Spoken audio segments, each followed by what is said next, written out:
or happened to your Facebook, so we need you to reset your password. Do you know how many times I reset my fucking password? We're not on air yet. How many times I reset my fucking password in the last 3 months? Yo.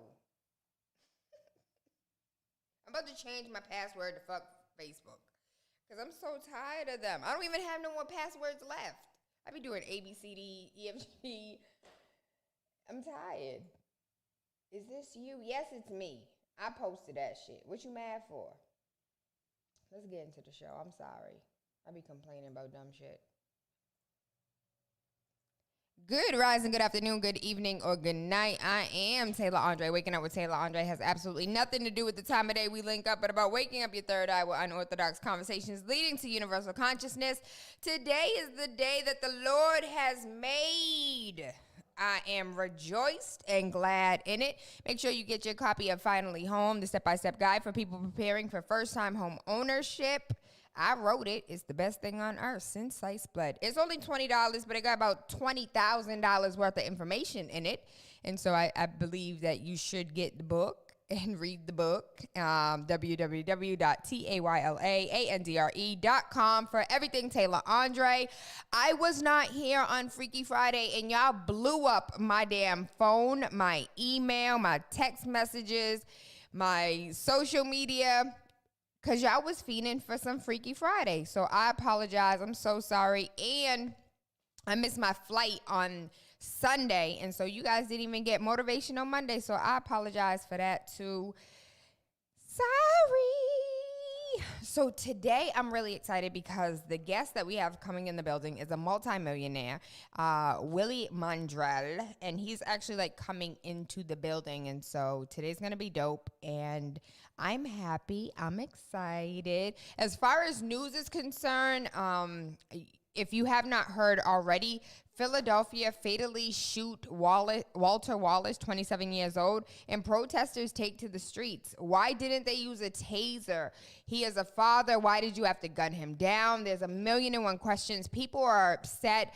Right now, we don't have any information as far as whether the mental health was an issue, whether he was like, y'all ain't killing me today, and trying to use some type of self-defense. Like, we really don't know what it was, why it was, how it was, but it was. And this young man out of Philadelphia is currently gone. And Philly went crazy.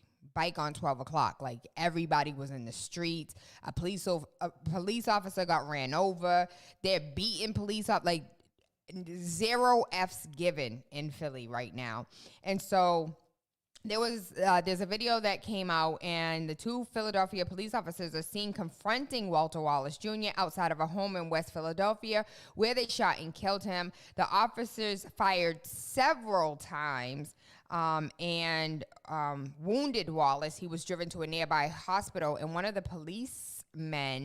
by one of the policemen, and died in the back of the car. Protesters took to the street Monday night to denounce the shooting, resulting in smashed windows at businesses, at least one police vehicle being set on fire. Over 25 officers have been reportedly injured by bricks and other objects that were thrown. A 50-year-old female officer was hospitalized after being struck by a speeding truck. It's clear that bystanders in the video are telling him, like, put the knife down, put the knife down, put the knife down. Like, yo, put the knife down. But if you are an officer and you're a great shot, why not shoot him in the arm? Because did he have a weapon? Absolutely. Was it a deadly weapon? Yes. So is this brick if I knock you upside your damn head? So for me, I don't understand why police officers are taught to shoot to kill. So I know, Firearm Fred, we did fire safety with Don Corps. So we go to the range with Don Corps, and Don Corps is always like, you better aim for center mass, baby. Aim for center mass, which is dead in the chest, dead in the gut. Like, you want to rip them to pieces. But at what point do we actually teach that you don't want to kill somebody, that you want to disarm them, that you want to take them and get the justice that you deserve, whatever that justice may be in the eyes of those 12? When my baby said, I'd rather be judged by 12 than be carried by a 6. Like, you know, why do we have to let people die? Every time. As far as police officers are concerned, but even the tasers, for me, tasers have always been just as controversial as guns because you don't know who has heart conditions. Like, you're not reading somebody's medical bracelet when you're trying to subdue them. And so tasers can be deadly if someone has a pre-existing condition and you tase them and it sets them in cardiac arrest and like a heart attack or whatever have you. Because, you know, I don't know medical terms for real. I don't know. I really don't. The mayor, Philadelphia mayor, Kenny, said that the Wallace shooting raises difficult questions that must be answered. One of them being posed by the family members and demonstrators are why Philly officers couldn't have used less deadly force. And it appears that Walter Wallace was struck up to 10 times. And people are asking, why didn't they use tasers? Why didn't they use rubber bullets? Why wasn't there why couldn't they diffuse the situation? And someone just hit my inbox and told me he did. Hey, baby, how are you, Bill? Someone said he did have mental health issues. And it's not clear what those mental health issues are, but he does have or did have mental health issues, and he was taking medication for his mental health. So thank you, baby, for that, because this article did not report that, and so I appreciate you adding that 2 cents. David Banner, y'all remember I brought David Banner to Boston? Does anybody remember that? That was a dope event. Thinking about that, really puts me in my feelings because that event was so transformative during a conversation when the city didn't want to talk about race, and we kind of forced them to talk about race. And at the time, we had the chief resilient officer, Dr. Tia Martin, part of the city. And so we had city partnership, though we didn't have city partnership at the event. And David was like, yo, cut them cameras off because we about to talk about some realness. So I paid so much money for a videographer, which we didn't get to use, but that information is embedded and ingrained in everything that I am. And so I'm appreciative that he came to Boston for the low because he was expensive, but we were able to get the information to who needed it, wanted it at that time. He's in the news right now because he's telling all blacks, he said black students should attend an HBCU, period. Like, you need to attend a historically black college or university. And being a child that attended all white schools all of my life, and then being influenced that the best education wasn't at a HBCU. I was young. I was ignorant. I didn't know no better. I wanted to have the best education. I wanted, like, on paper, what looks better. And Troy University. Yo, and Troy's in Alabama, right? So Troy University, historically black college university. I had 2 kids, wanted to stay close to home. I could have either went to Troy, UAB. There was a couple of other schools at the time, but it was like I was in school for liberal arts. I was in school for political science, business, and I wanted what looked best on paper, what was going to, quote unquote, get me that job with really good benefits and take care of me and my family. So that's why I ended up attending Birmingham Southern, but I wish that I would have went to Howard. I'm not even gonna lie. I wish I went to Howard or Spelman. My cousin went to Tuskegee, and so I was at Tuskegee homecoming. Like, I was in Tuskegee. I know so many people from Tuskegee from just homecoming alone. It was amazing for me. I loved that aspect of it. And when did Tia go to college versus when I went to college? I don't know, but I remember going to my school and then going to her school and like, yo, I made the wrong decision in life because it is a completely different feeling when you are surrounded by people who look like you, when your teachers look like you, when you don't have to explain certain things about your traumas and about your past because your professors have lived experience versus professors that are uppity and snobbish and Karens, pretty much. You have a whole bunch of Karens and Kens acting, wondering why you can't perform like these children who had tutors their whole life.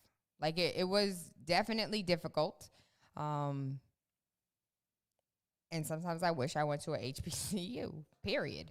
But David Banner is telling black students that they should attend a historically black college and university. Books are books, says Banners. We want white culture and white people because we think white people are better, and that's not true. We are the oldest people on this planet, so how can we look to anybody else to educate us? It's not a school thing, it's a mental thing. We are always fighting for inclusion. Why do you want to be included where nobody wants you? That's silly. David Banner is absolutely amazing. I love everything that he stands for. And I don't know if you remember the rapper from back in the day, but he was out here talking about drugs, slanging drugs, killing people, and smashing itches. So at one point in time, he wasn't who he is today. And so to all of the, what about? These babies do grow up.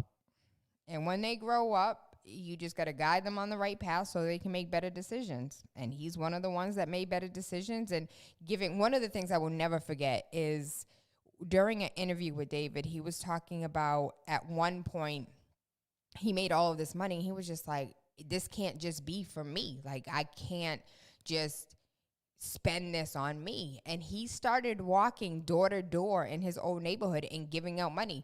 And one of the things that I would never, he was just like, and the government corrupt. They want to document everything. I can't it's my money. Why I can't give it away? Because I got to create 501(c)(3)s to prove I gave it away. Like it really put into perspective for me, like how society works, and you can't do good for real unless you document it and make it plain for all to see.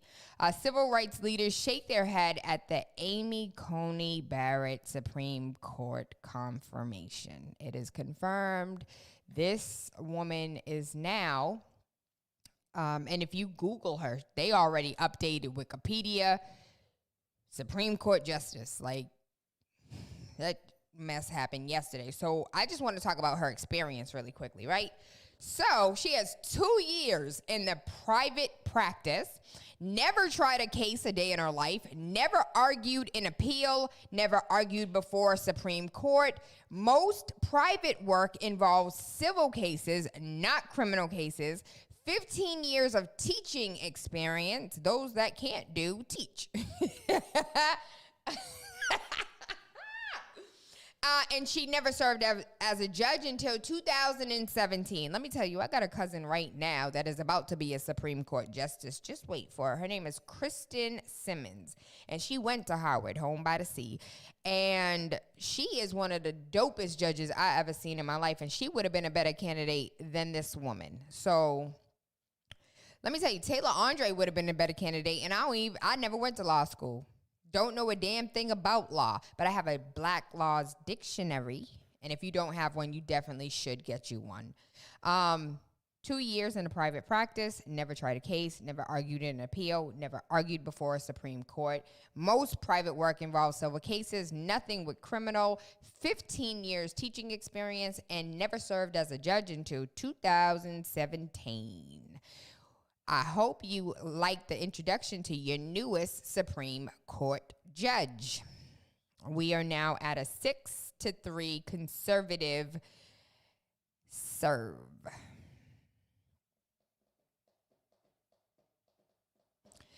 This means so much.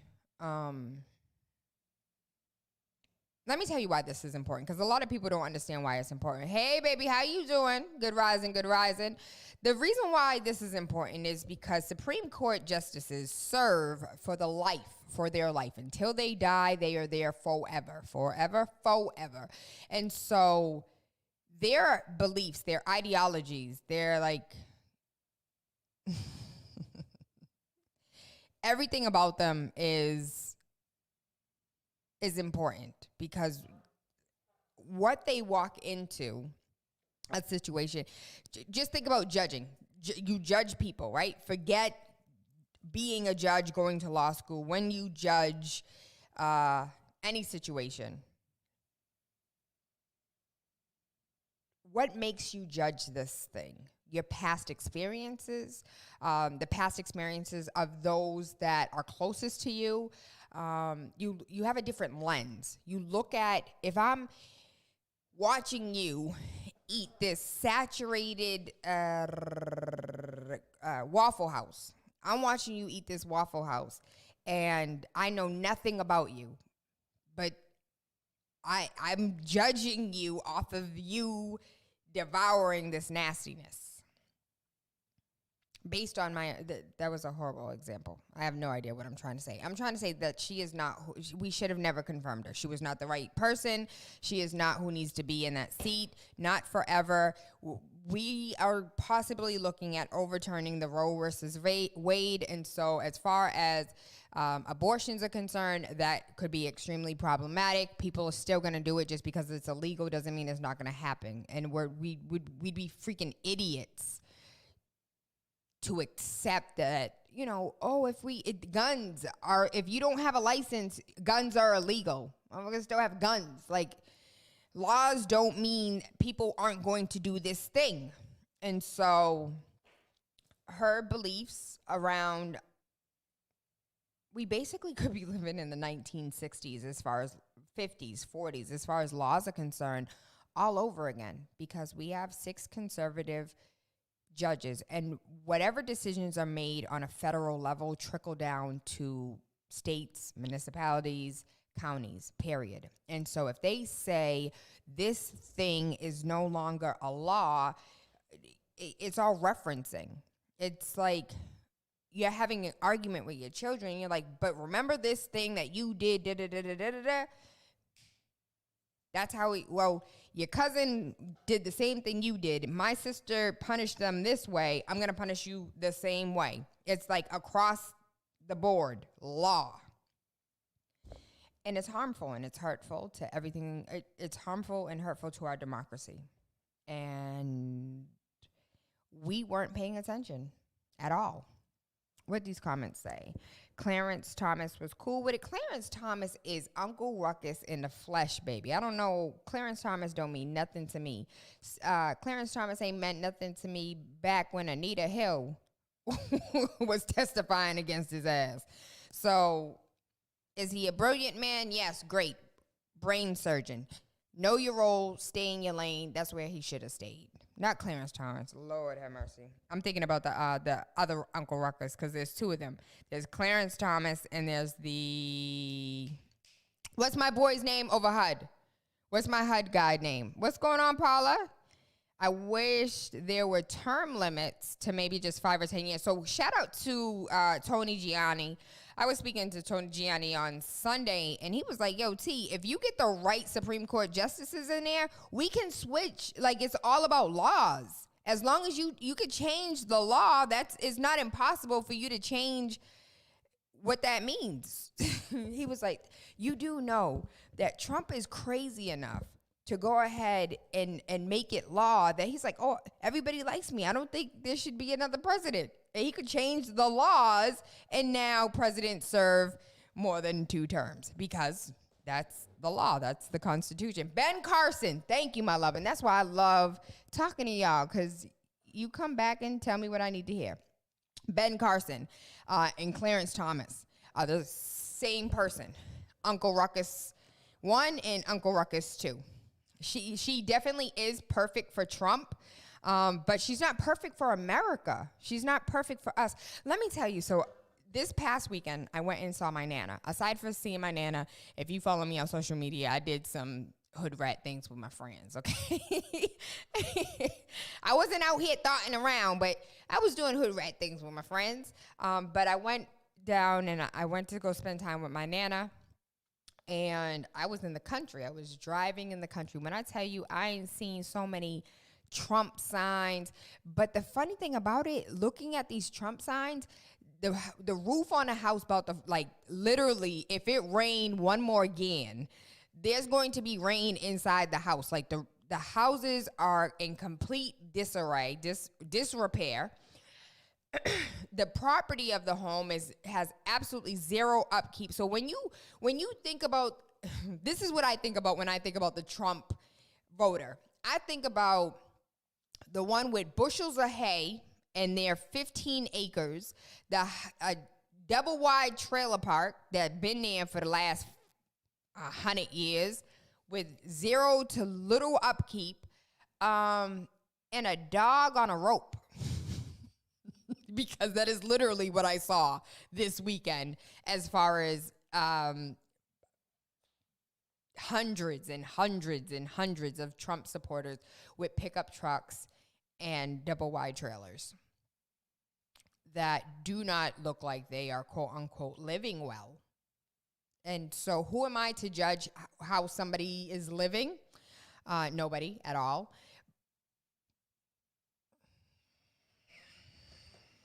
So I will leave that there. But I definitely have.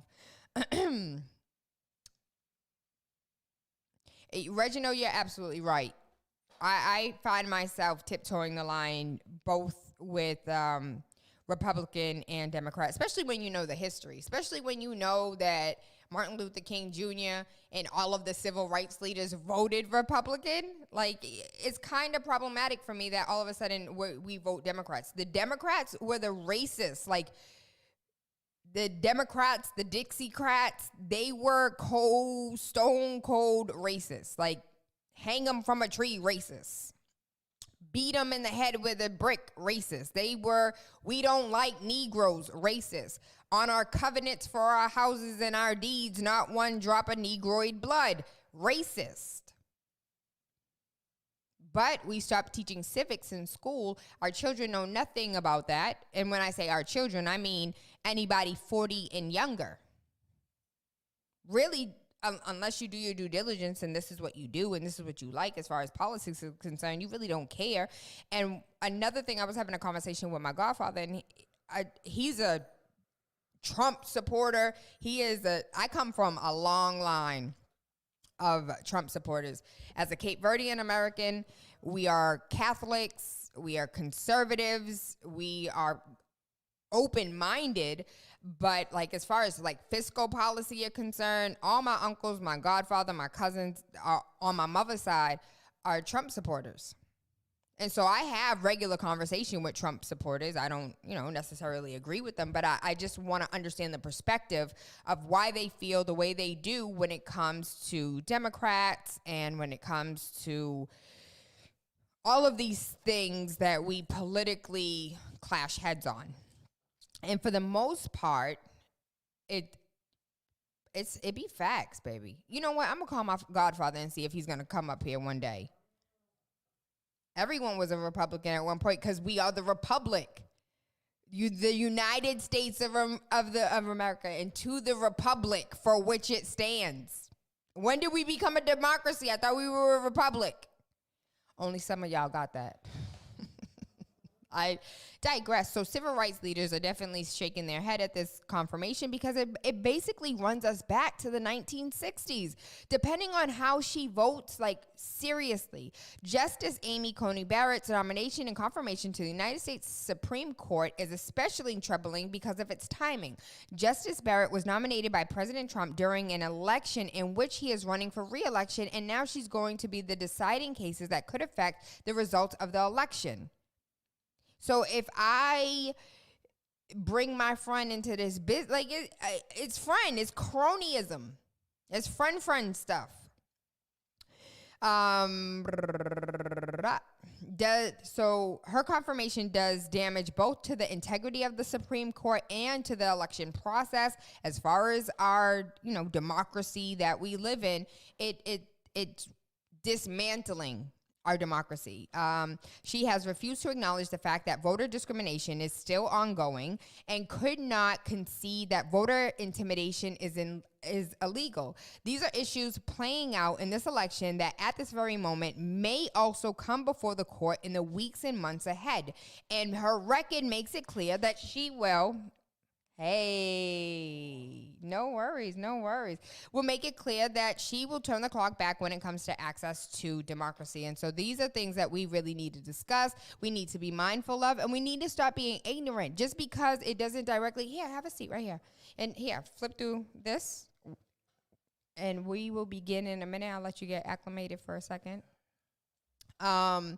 Trump's $1.1 billion debt mountain. So listen, I just want $1.1 billion. I don't even need more than that.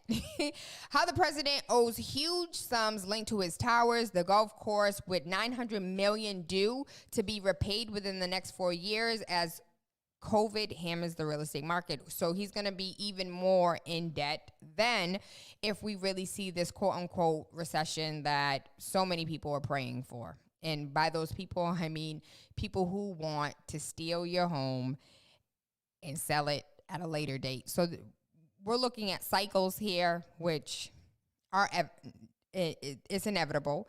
But we do have a dope person in the building to break that down for us. One of the best people in Boston to talk to us about that. But before we do, Trump has $1.1 billion of debt, according to the Financial Times. $900 million of it is due within the next 4 years. Trump, though he is not on air at this time, has been, what I mean by on air, because remember, he was like an actual personality on television. And so that was his primary source of income, was when he was doing his, like, what was the damn show? The Apprentice. I was going to be like, How to Be a Millionaire. That was not it, though. The Apprentice, that was his primary source of income. That is that's been halted. He's making this president money, which he already said, like, him and his family are losing money because they took the presidency, and he done hired his entire family. Nepotism is so real. But with his income being halted in a sense, and his wealth being tied up, we also have to take a look at what's going on with the market and all of his commercial property that is intertwined with that. He has an estimated net worth of $2.5 billion, but owes more than 1.1. So we should definitely see how this plays out. They have a map, a bubble map of his different debt, and I'm just going to post it because it's too much to read, and it's kind of embarrassing. And by embarrassing, I mean, like, this is our president. And I could not imagine if Barack Obama, even Bill Clinton, like, Bill Clinton couldn't even get away with this. And we loved Bill Clinton. Black folks loved Bill Clinton. White folks loved, like, nobody disliked Bill Clinton until he got a little head, and then we were like, yo, we like him even more. That's sad. That's who we are, though. Mattel is being accused of cultural appropriation in Mexico after launching a new $72 Day of the Dead skeleton Barbie. First and foremost, if you do not know, let me just explain that Day of the Dead is, we celebrate it as Halloween. They celebrate it as, like, giving life, celebrating those that have passed. And if you ever seen Coco, that would help you get a little bit of an understanding, but there's so much more that comes with it. You guys know I'm a person of the world. Like, Tayla, what's your nationality? World. Like, I love all nationalities, all beliefs, religious, the food. That's what really started me, is the food, and then I just fall into the rabbit hole of everything else. But the Day of the Dead is just to honor the ancestors and those that came before us that are no longer living. And Mattel, who for the last, 100 years has never been making any Barbies with any other skin tone other than Barbie, all of a sudden cares about the Day of the Dead. Nah, that's cultural appropriation, and you have absolutely no respect. And so I hope they sue them. Don't forget, like, there's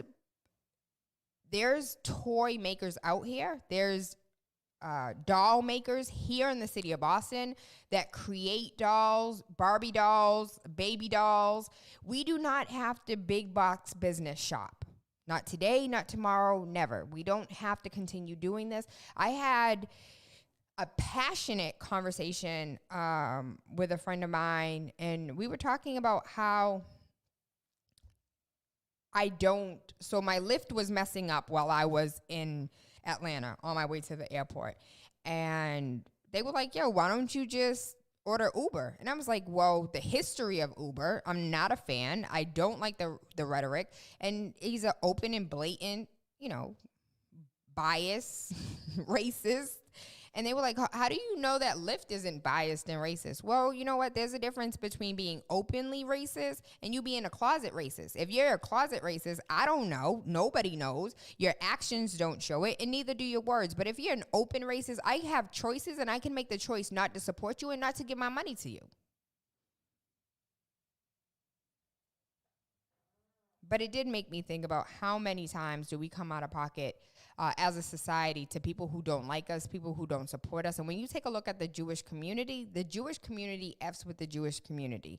As far as their money is concerned, as far as their business is concerned, they go and see someone Jewish first. They go to the Jewish supermarket. They do them, support themselves before they go outside of that circle. And that's why, if you look at any, as far as the dollars are concerned, I don't have it pulled up, but I know for black people, it's 8 hours. For white people, it's 28 days. But the Jewish community, it was 47 days that dollar stays in their community. And with us, it's we cashed our check. What happened was we had 8 hours of work before we could go spend the money. So we cashed it at 9 a.m., got off of work at 5, and spent it outside of our community. That's the only reason why it's 8 hours, because we was at work and couldn't spend it. I'm being an ass. I don't know if that's true. Everyone was a Republican. Those predatory real estate dealers have been putting up a lot more signs and blowing up airwaves on the radio stations. It's sickening. What political party does one go to when they are pro-open states back up so people can survive, pro-gun, pro-abortion, pro-criminal justice, pro-reforming, including police reform? It gets really hard. It's called We Need the Third Party. That needs to be called the third party. That has absolutely no affiliation with either side of the aisle. And you know what? Actually, I'm lying. It needs to be called the 99%. And it needs to be 99% of the people who don't run the world, 99% of the people who don't make $1 billion, 99% of the world that actually... There's a meme that's circulating online right now, and it's if you put red ants and black ants in a jar together, they're perfectly fine. If you shake them up and then pour them out, they are going to kill each and every one of them. So even if you're a black ant, you're going to kill the other black ants. Even if you're a red ant, you're going to kill the other red ants. And the black red ant's going to kill the red ants, and the red ant's going to kill the black ants. When they need to be mad at the person who put them in the jar in the first place, shook them up and made them mad. And so here we are fighting each other, we the people, the 99%, when the truth of the matter is there's literally 1% of the world battling, fighting for us to kill each other, so they can absorb all of the money, all of the resources, et cetera, et cetera. So that's just my opinion. You can believe it, take it with a grain of salt, whatever have you. But we are going to take a quick break, and when we come back, we are going to go live with Willie Mandrell, which I am so excited. This is a dope conversation, not just because, quote unquote, the economy is about to crash, but also because as a real estate agent, I admire the heavens out of him, and we're going to learn how to make these multi-millions today, baby. So keep it locked. We'll be right back. Waking Up with Tayla Andre, Spark FM Online. I thank you. I love you. I appreciate you. Mwah. Hi, Willie. How you doing?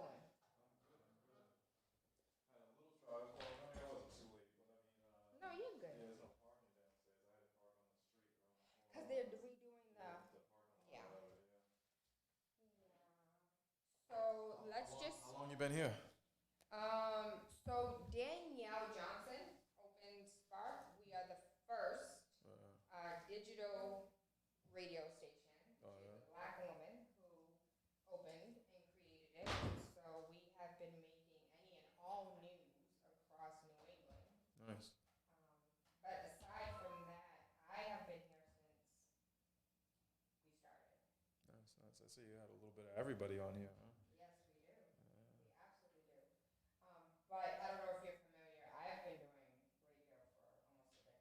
Oh, really? No, I wasn't.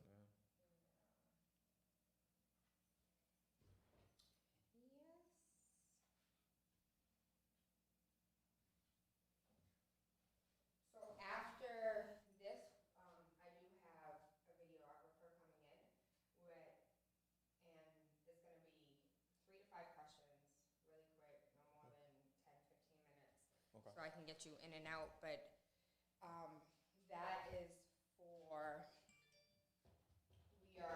I'm pitching an article to Black Enterprise, and so Cool. it'll be on Black real estate Cool. in Massachusetts. Cool.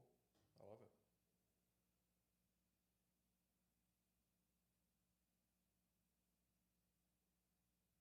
Yeah, I just hired a publicist in one of the. Who'd you hire? Her name's Ann Howard. She's out of California. She's a virtual assistant. How do you feel about virtual assistants? I love them so far. I mean, it's easy. You know, you hop on and you put a job together, and then within 30 minutes, you got 10 people that are applying for it or whatever, and you can kind of pick and choose out of those people. So it's been really positive for the business so far. It's taken a lot of things off of my plate. So.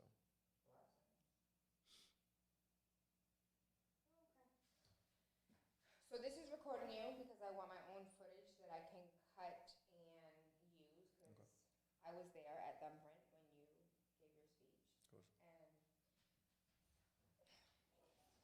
And you were like the female Ayanna Presley of real estate when it comes to just being able to drop gems. So I'm just gonna let you know, I'm gonna challenge some people's beliefs here today. Okay, so good. That's what we're supposed to do. Do I need these? You can if you want to hear yourself. Yeah. And then go ahead and mic check it. Mic check. And you can hear yourself. I can hear myself pretty well. And if you tend to like sit back a little or get away from the mic, so just put it on your lip. Gotcha. Right, gotcha. Good rising, good afternoon, good evening, or good night. I am Tayla Andre. Waking up with Tayla Andre has absolutely nothing to do with the time of day we link up, but about waking up your third eye with unorthodox conversations leading to universal consciousness. We have Willie Mandrell in the building. You go by your middle initial too? Willie J? Whatever. Yeah, Willie J. That works. I feel like that's what your parents used to call you. Yeah, they definitely did. They did? Yeah. I was just guessing. Yeah, no, because I'm the third, so Willie J was just a way to kind of make sure my grandmother knew she was talking to me and not my dad. So.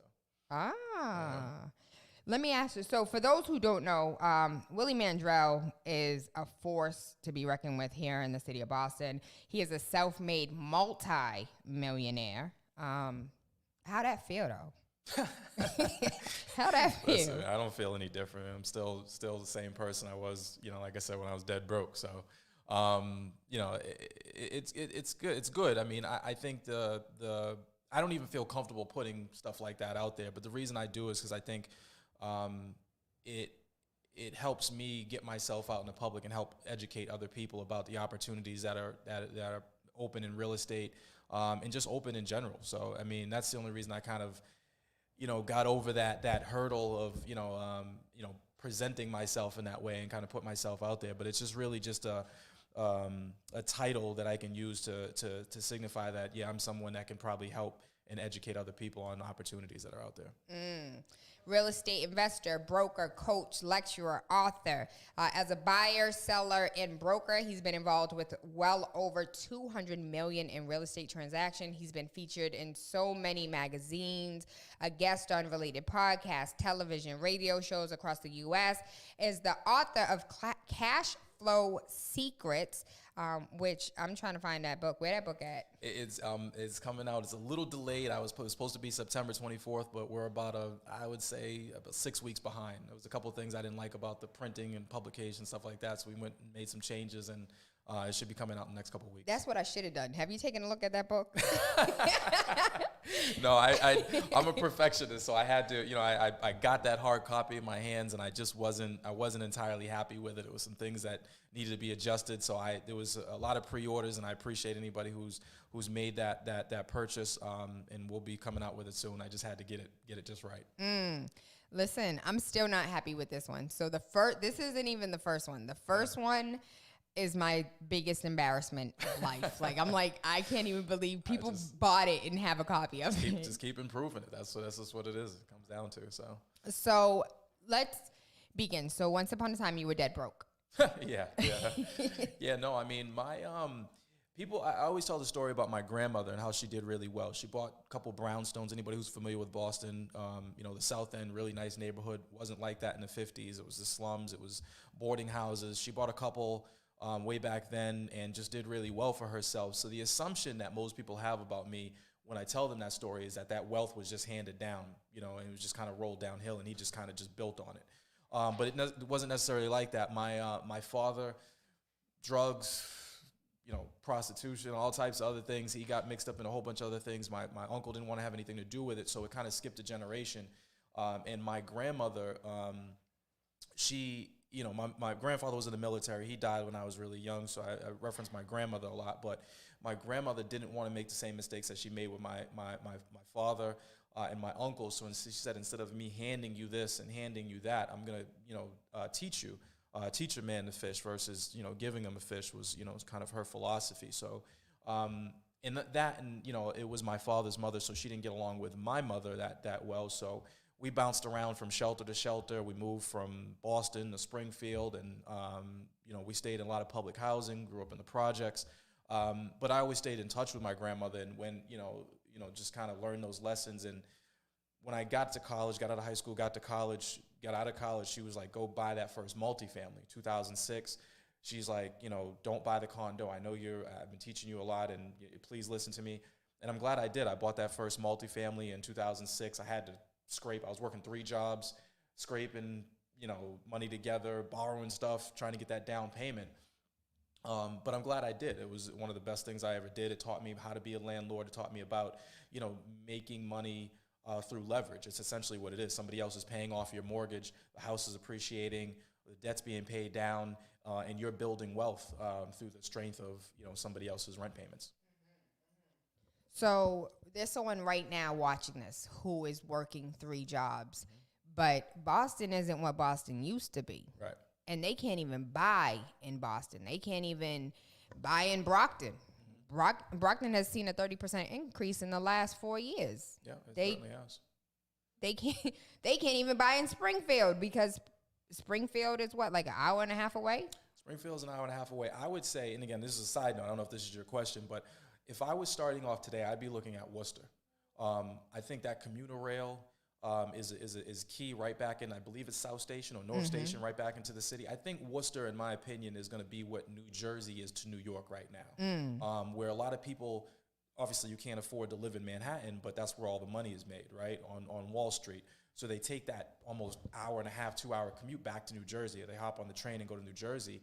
And I think that's what Worcester is going to be. You can buy a loft condo in Worcester for $150,000, $200,000, really nice place, 2-bedroom, 3-bedroom, 2-bath, and then take that hour commute back into the city. So that's where I would be looking, is at Worcester. And I think the baseball team, if I'm not mistaken, is going out there as well. It was in Pawtucket, Rhode Island. That's now going to be in Worcester. The economics of Worcester make a lot of sense for me.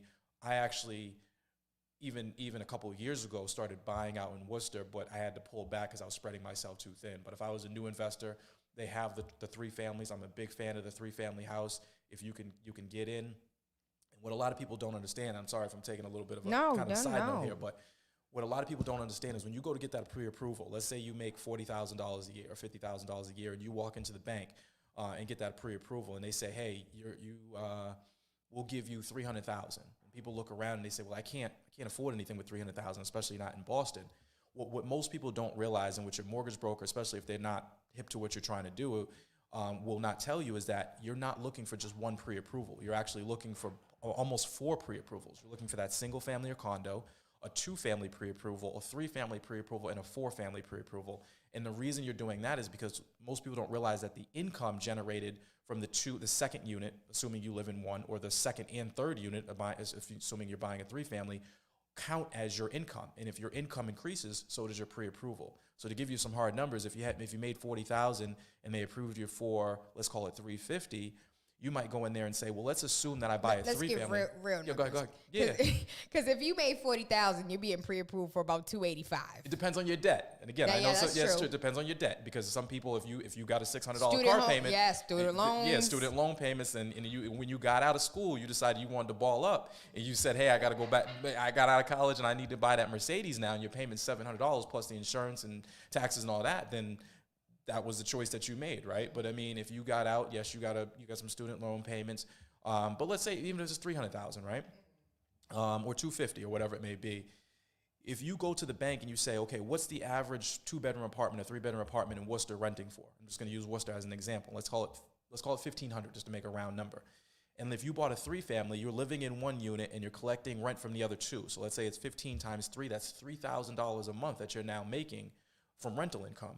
You take that $3,000 a month and you multiply it by 12, that's $36,000 a year that they're now going to take. It doesn't work exactly like this, but they're going to take that $36,000 and add it back to your $40,000 salary. Now you're making $76,000 and they're going to requalify you. Now you might get approved for $550,000, $600,000.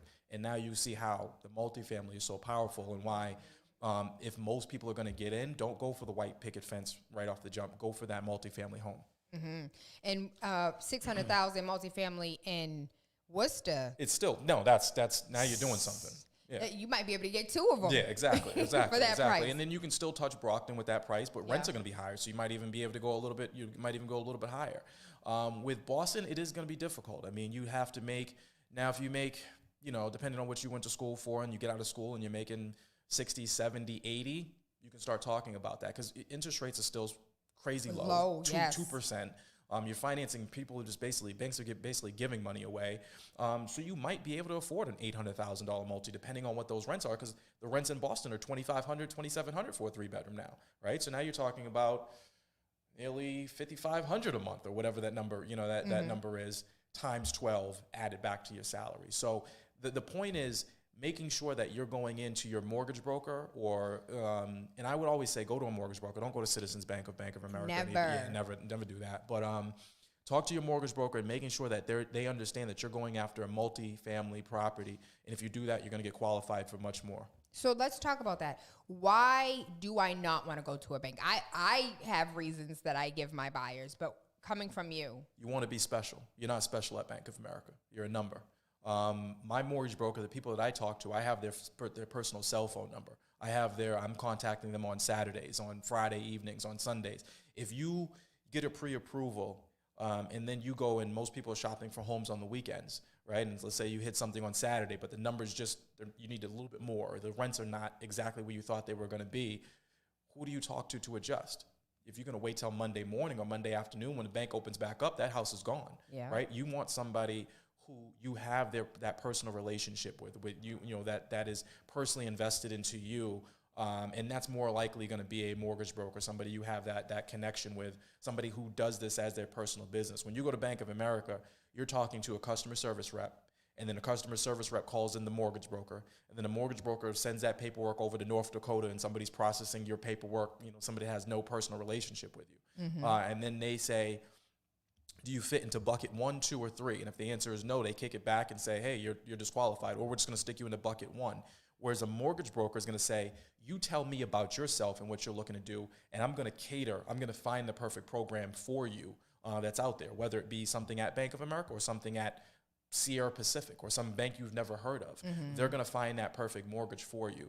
So I would always encourage people to go to a mortgage broker, and someone who has a little bit more, someone who does mortgages on a regular basis. That's really what you want.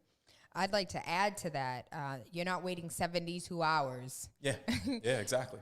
For somebody to even get back to you, let alone give you what you need. As far as, so you were dead broke. Your grandma told you to get this 3-family. You worked hard, and it was less than 20 years ago, 2006. 2006, yeah, it was 14 years ago. Yeah. So multi-millionaire? It just snowballs, man. It snowballs. And this is why I think, real estate's just so powerful. You think about this. If you own just $1 million property, let's forget how you got it or whatever like that. Say you own $1 million in property and the market goes up by 5%, which is very reasonable, right? A 5% market increase from 1 year to the next. You've created $50,000 in wealth out of thin air. Think about that. So, shit, I'm trying to own $20 million in property. That's really the goal, right? That's the way it works. And that doesn't even include the fact that if it's a multifamily property, you were probably pulling cash flow out of it, and somebody else was paying down the debt. So let's say your debt was paid down by 10 grand, and you pulled 10 grand in cash flow out of the property. That's $70,000 in wealth. The $50,000 appreciation, the $10,000 in cash flow, and the $10,000 the debt was paid down. I just created $70,000 in 12 months. How can you do that? Most people are killing themselves on a job to make that type of money. But if you own property, you can do that in your sleep. Basically. So this is what you don't know is today is the step-by-step guide on how to be a multimillionaire. No, but I do want to go back to 2006 and focus on 2006 when you were, a regular person like us. Yeah. How a regular person? I'm still a regular person, but go ahead. What did that look like? Being a landlord and dealing with tenants and knowing that this is Massachusetts and tenant-chusetts. Yeah. So we are a tenant state. Yeah. What did that look like in the beginning for you, and what steps did you take from that first property to obtain a second? So the first property, for those of you, I'm 37, right? So I was 23 at the time. I was a young landlord, a couple years out of school, young black man, and I bought my first property in Quincy. So I'm being tested. I'm being tested because I'm young. I'm being tested because I'm black. I'm being tested, for all different reasons, right? But you start to learn the business, and I'm glad I bought when I did. You start to learn one of the biggest things I've learned is how to be friendly but not friends.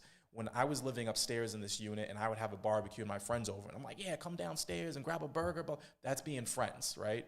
You're overstepping. So that's hard to get out of the friend zone when somebody says I'm late with my rent or I can't pay you this month. It went from, hey, come grab some ribs and some mac and cheese to I need this money because you're messing with my credit now. I got to pay this mortgage. So first, being friendly is different than being friends. So I would say, number one, if you're going to live there, learn the difference and making sure you're keeping those boundaries there. School us.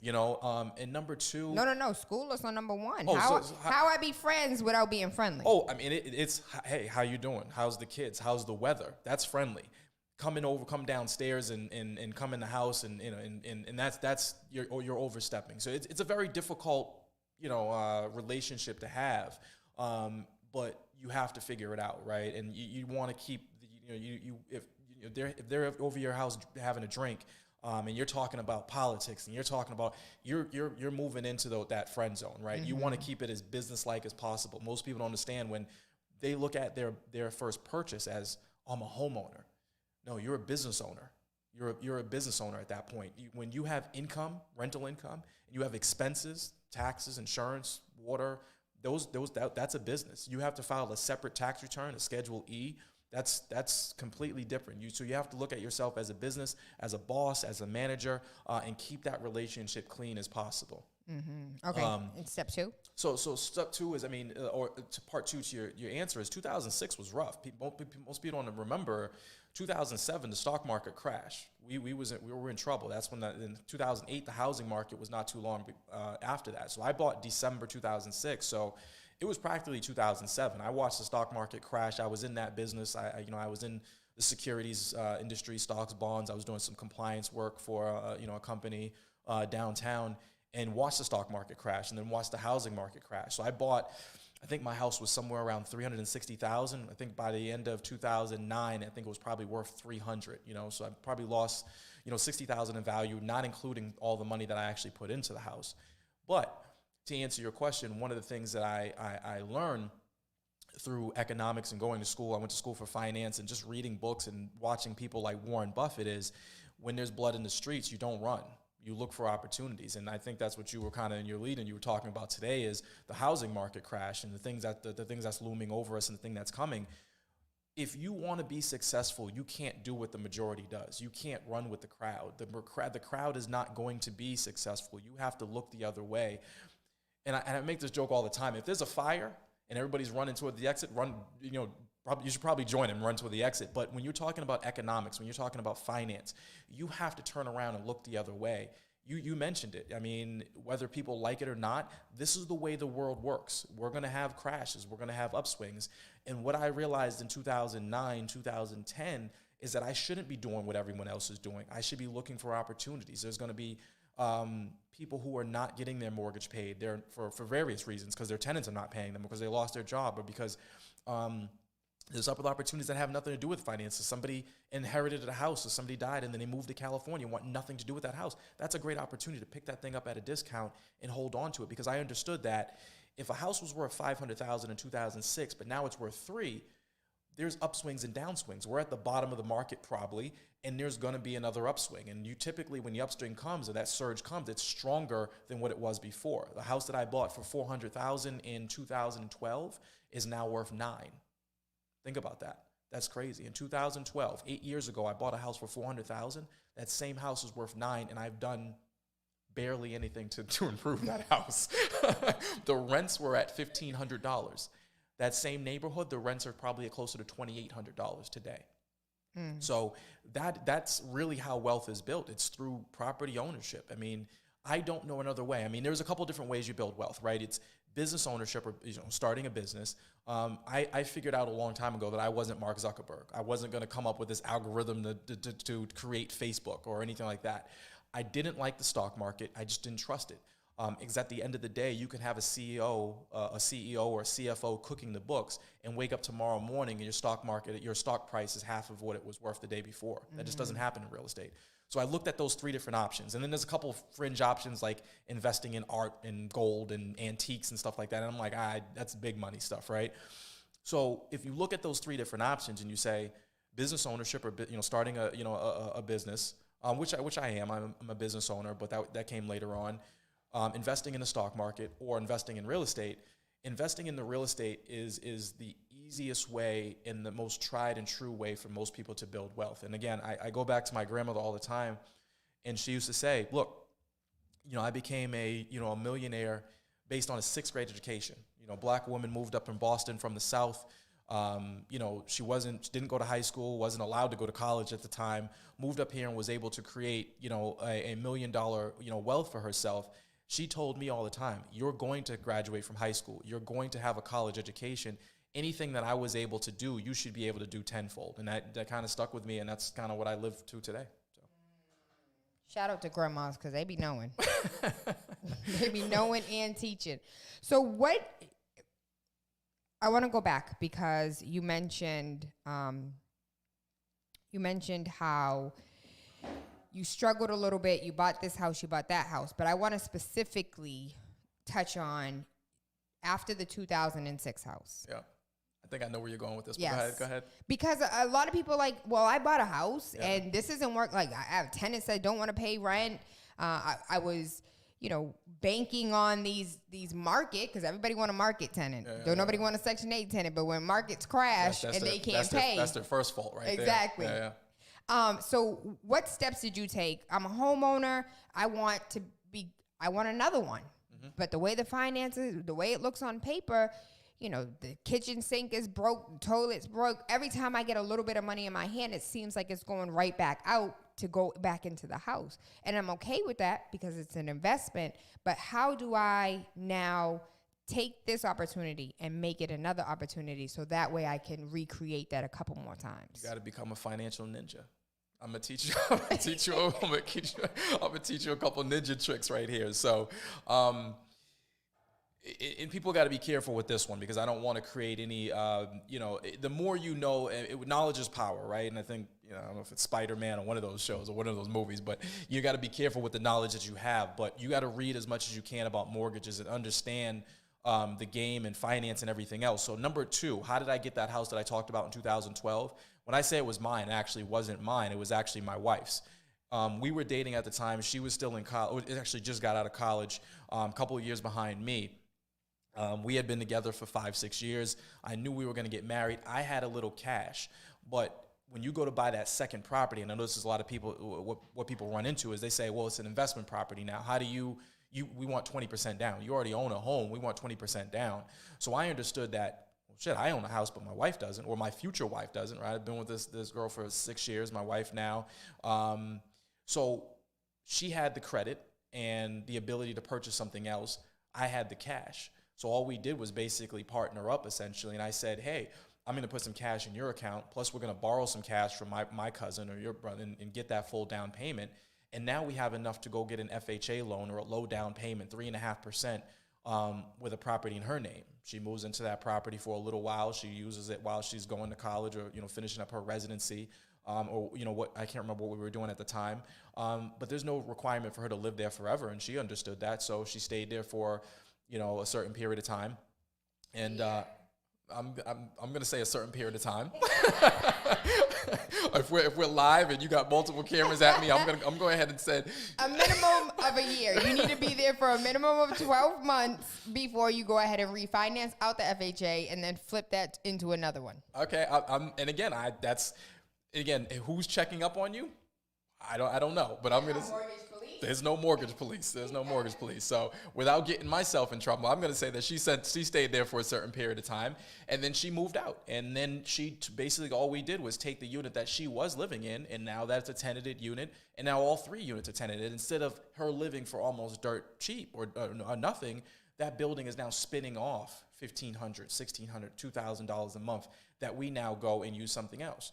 So that's number one, right? Is do you have mother, brother, sister, cousin, girlfriend, husband, shit. And if it gets outside of that, it's called a straw buyer, and that's just illegal, people. So don't, like I said, you can't pull any guy off the street with good credit and tell him to go buy a house for you. That's illegal. So you got, again, knowledge is power, but you have to use it responsibly.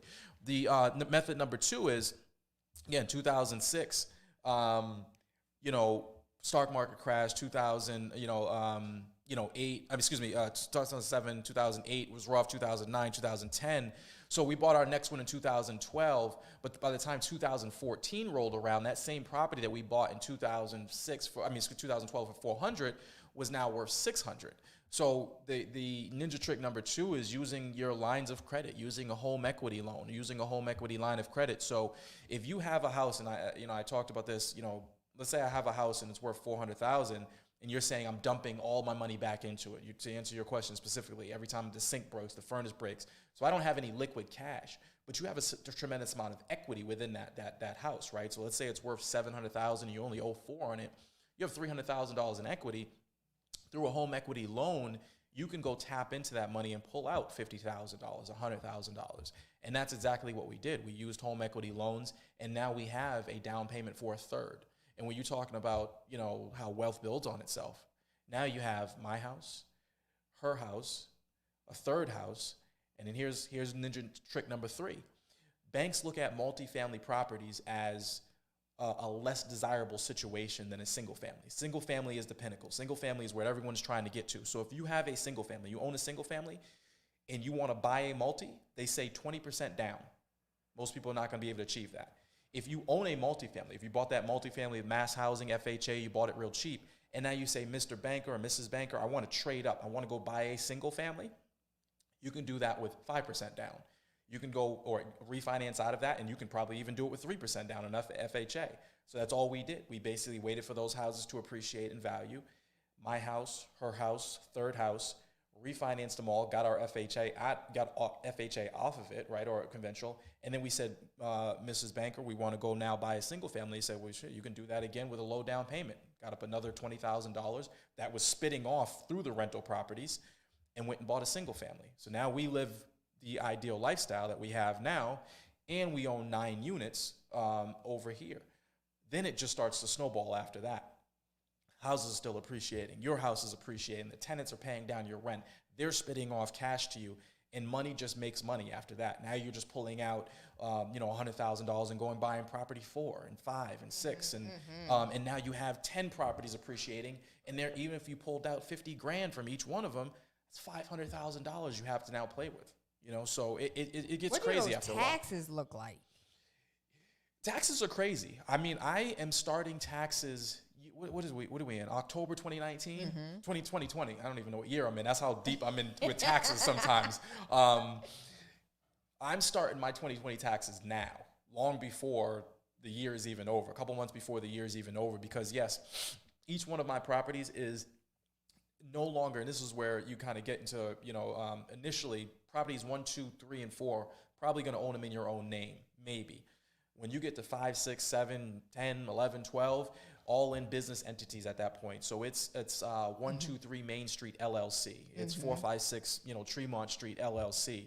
So with the business entities, they all have separate reporting, separate accounting, separate income and expenses, separate credit cards for themselves. So my accountant is very busy doing all this stuff, but it makes sense. It costs, but you're having the properties essentially paying for it themselves, right? The business is essentially paying for it. It's not like, give you hard facts. I'm probably paying him $15,000 for 2019 taxes, but it's $500,000 or $500 to $1,000 for each one of those entities that he's preparing taxes for. Oh, that's a lot. It is, and this is, but at the end of the day, I'm talking 15 years back, right? Most people are looking at that, well, I don't know if I can do that. You can certainly do it. I'm not exceptional in any way. I started, you have to get started. This is me of 15 years of experience looking back and kind of summarizing it in one conversation with you. But it's a lot less complex than most people think. Again, I go back to my grandmother, 6th grade education. She was able to do it. Certainly everybody else can do it as well.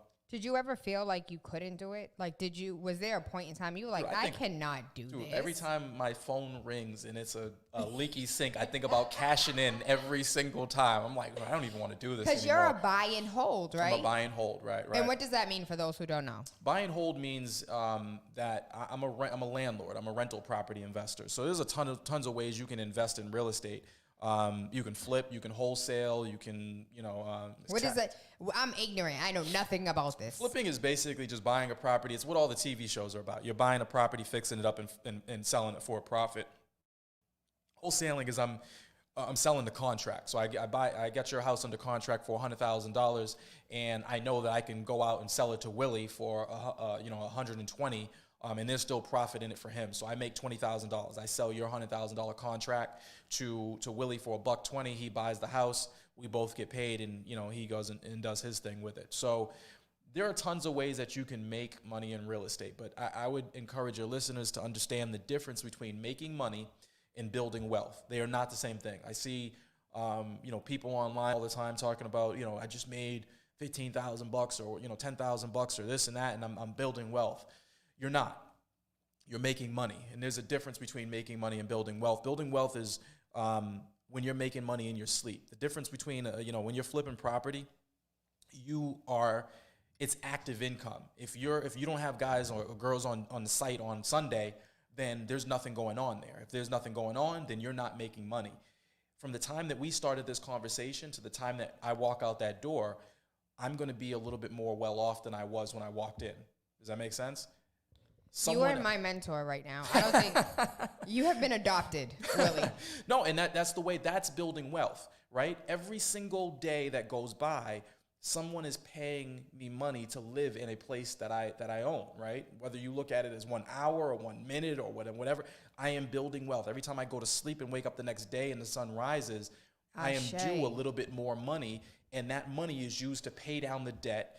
And the house is appreciating, and that some of that money goes into my pocket. And the difference between what your house is worth and what the house is due on, or what you owe on the house, is all your equity. And that's building wealth at the end of the day. When you are making money in your sleep, you can't do that wholesaling, you can't do that flipping properties, you can't do that in tax liens. Those are all active ways to make money in real estate. But if you are making money in your sleep, then you are building wealth. And I believe the only way that you can do that is with rental income. I'm a buying and holding rental property.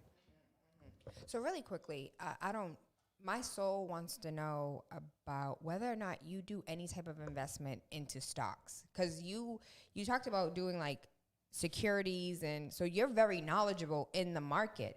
Are there any stocks right now that you're invested in?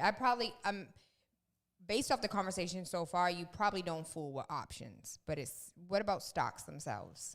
I do. I mean, and fool is the best word, because I'm not heavy. I'm not sitting in front of a computer day trading, or I know a little bit about options. I know a little bit about the market, but I'm not a big believer in it. And when I say that, I like real estate because it's tangible. I can touch it. I can improve it. I'm not going to wake up tomorrow and have my house be worth. The house that was worth $900,000 now be worth $700,000 tomorrow. It's just not going to happen. If that's the case, there was an earthquake or a natural disaster. There's something huge that happened, right? But it just doesn't. You can have that happen in the stock market where somebody wakes up and we find out Mark Zuckerberg was cooking the books, and the $1 trillion valuation that it had is actually a $500 billion valuation, and all of a sudden your stock price is tumbling, right? So yes and no. I wouldn't. The people who dump their entire life savings into stocks, I think is foolish. I think in 2006, if anything that they taught me in 2006, there were people who were getting ready to retire. There were tons of people who were 65, 70, getting ready to retire in 2006. What happened to them? Their portfolio, that $1 million that they thought they had, the $600,000 that they thought they had, was cut in half overnight, and they didn't even have time to react to it. So would I encourage people to participate in the stock market? Absolutely. Diversify your portfolio. I don't think there should be 100% in real estate, but I don't like the idea of, banking my life savings or banking my retirement into the market. So I'm going to spin off and cover a couple things off of that. One, the other reason I love real estate is because I don't think there's any tech solution coming down the pipeline for real estate anytime soon, right? We all need a place over our heads. Whether it be in Brockton or Worcester or Boston or whatever it may be, if you own property, it's going to go up in value. Populations are growing. When I was in school, I think we had 6 billion people on the planet. I think it's closer to 7 billion or 7.5 now. Population is growing globally. It's growing in the United States. It's growing here in Boston. We need housing. We're going to continue to need housing. It's a strong way. It's a strong investment. What else was I going to say? I'm just a big believer. So, that was the other thing I was going to say. So, am I in the market? Yes. The question is yes. And what stocks do I believe in? Or, I go back to what the big guys say, or what Warren Buffett is talking about when there's blood in the streets.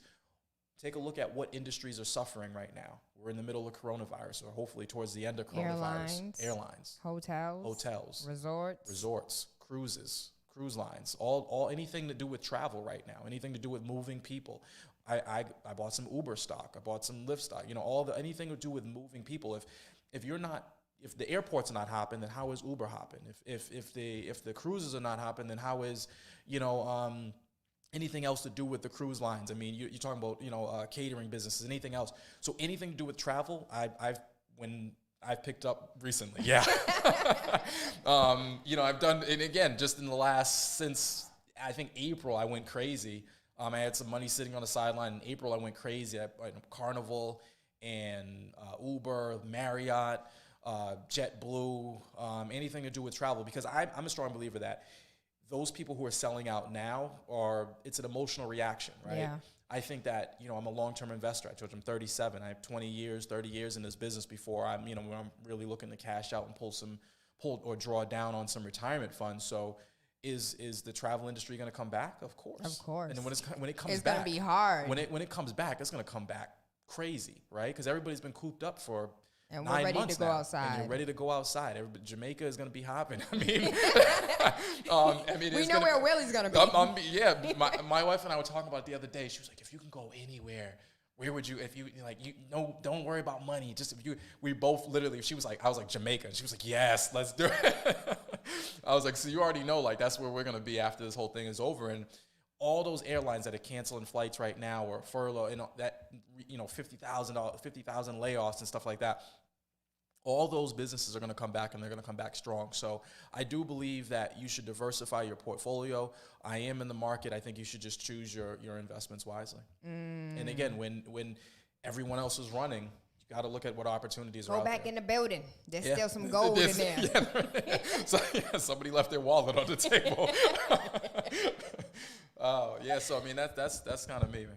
So it's funny, but it's not, because that man's wallet that was on the table. No. But in all seriousness, when you take a look at, so there was this documentary that I as far as like examples. This is this documentary that I was watching, and it was the Economic Hitman. And they were talking about when the market crashed and when 9/11 happened, gold prices sunk, and like so many people bought gold at that time that it's sitting on millions right now.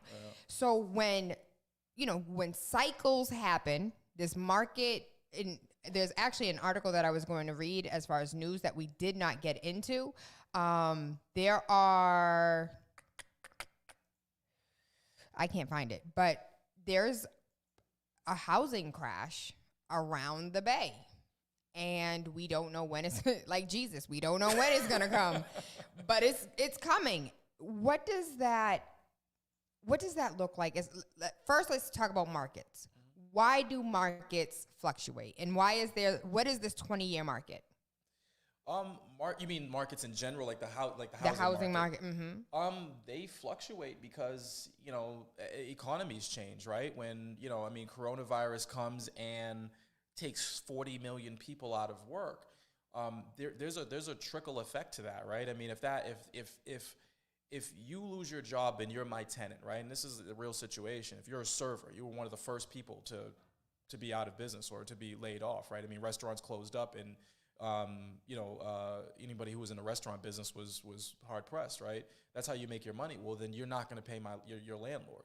And if you don't pay me and I'm not in a good financial situation, then I don't pay the mortgage company. And if the mortgage company doesn't get paid, then they start to tighten up their lending because they don't have money. They have money that's not coming back in the door. And if they tighten up their lending, which they have since right? Corona, which they have significantly. And if they tighten up their lending, then person number two can't get the new loan. And if they can't get the new loan to start a new business it just tightens everything up when you have situations like a coronavirus or a 9/11 or whatever it may be, or a tsunami or tornadoes in certain, you know, pockets of the country, or forest fires in California, or whatever it may be. There's certain economic, whether it be outside pushes or inside pushes or whatever, or maybe we just printed too much money at one point, and then things are just getting out of control. Backed by nothing. Right, backed by nothing, and things are just getting out of control. So market cycles happen. We knew that in 2008, right, we had a housing crash. 2018 rolls around. People are like, it's a decade. It's coming. We've been saying it for a while now. It's coming. They happened 5, 7, 10 years. We didn't know that coronavirus was going to be the what tripped it or sparked it, right? We still haven't really seen a significant downturn, at least not here in Boston. Because prices are still increasing. Increasing. So the only thing that I've seen is the $1 million real estate market has slowed down a lot, right? If you're in that $1.2, $1.5, $1.7 market, that South Boston, that Charlestown, those buyers have pulled back a ton. But for the most part, that $700,000, $800,000 and below market is still, you know, kind of cranking. And that's partly because interest rates are so low. I mean, if you can finance something at 2%, people are just going out there and making it happen. But that's the reason why markets, you know, for all different reasons. I mean, they work in cycles. We have upswings, we have downswings, we have peaks, and we have valleys. No one knows when it's going to come. No one can really time it.